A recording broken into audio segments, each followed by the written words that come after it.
Quando medito no textos ou nos textos dos evangelhos que fala sobre a ressurreição de Jesus, tem algo que não está nos evangelhos, mas que me chama muita a atenção. Ele se repete no livro de Mateus, de Marcos, Lucas e também no de João. Mas eu vou ler especificamente no livro de Mateus, no capítulo 16, a partir do versículo de número 1. Passado o sábado, Maria Madalena, Maria mãe de Tiago e Salomé compraram aromas para irem embalsamá-lo. E muito cedo, no primeiro dia da semana, ao despontar do sol, foram ao túmulo. Diziam umas às outras: quem nos removerá a pedra da entrada do túmulo? E olhando, viram que a pedra já estava removida, pois era muito grande. Entrando no túmulo, viram um anjo assentado ao lado direito, vestido de branco, e ficaram surpreendidas e atemorizadas. Ele, porém, lhes disse: não vos atemorizeis, buscais a Jesus, o Nazareno, que foi crucificado. Ele ressuscitou, não está mais aqui, vede o lugar onde o tinham posto. Quando a gente começa a olhar esta passagem, eu sempre me lembro de alguém que saiu para fazer uma viagem. O meu pai é pastor, missionário, e sempre que vai viajar, quando podemos, vamos ao aeroporto ou levá-lo para a viagem, para a sua ida, ou ao aeroporto para buscá-lo, para revê-lo quando do retorno. E Jesus Cristo havia dito em muitos lugares, deixando entender que ressuscitaria, e em outras passagens ele disse muito claramente que ressuscitaria. Mas os discípulos pareciam não entenderem ou não acreditarem que Jesus Cristo ressuscitaria.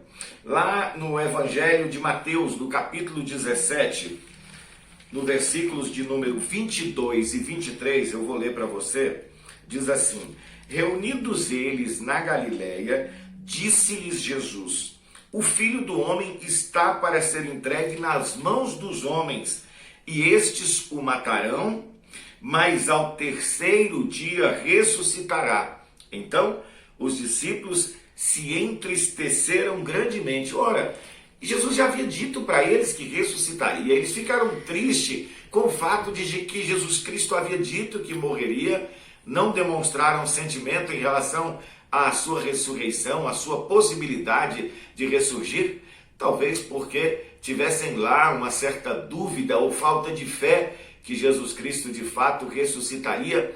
E o que é que me chama a atenção de diferente nestes textos? Se realmente os discípulos acreditassem que Jesus Cristo ressuscitaria, eles estariam na porta do sepulcro desde o findar do sábado até o momento prometido de Jesus que ressuscitaria.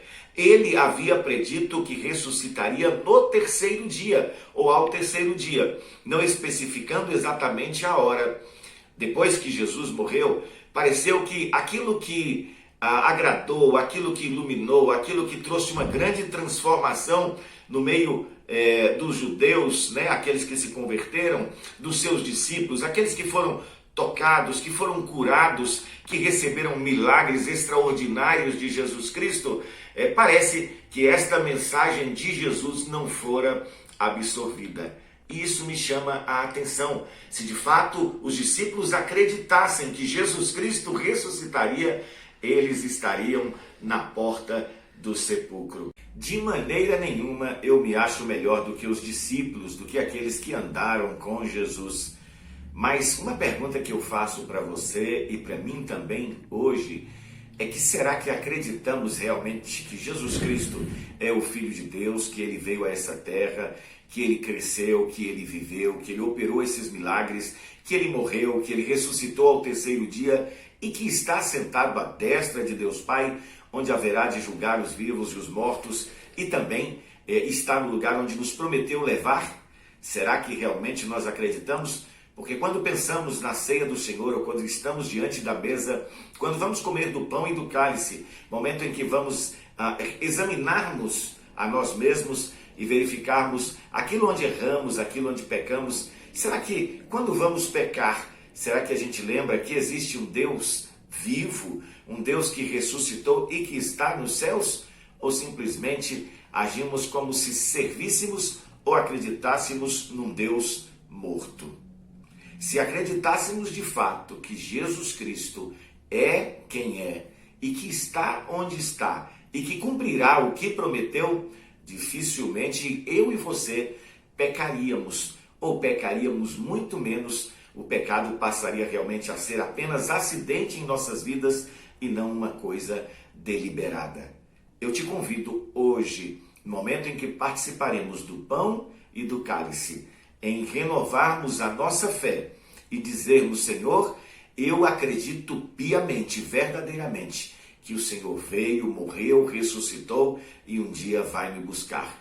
E por isso, quando o pecado bater à minha porta, eu quero me lembrar que o Senhor está vivo e contempla os maus e os bons. O Senhor é onisciente, onipresente, onipotente. O Senhor me conhece desde antes de ser gerado no ventre da minha mãe.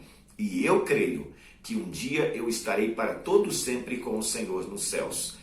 O momento da ceia é um momento, sim, de lembrar da morte de Jesus Cristo na cruz. Lembrar que ele foi pendurado, que ele foi morto, crucificado em meu lugar e em seu lugar. Mas principalmente e também lembrar que ele nos foi preparar lugar. A ele seja a honra, a glória, o louvor e o domínio para todo sempre, principalmente na minha vida e na sua vida. Em memória de Jesus Cristo, na certeza de que um dia estaremos todos juntos. Coma do pão e beba do cálice.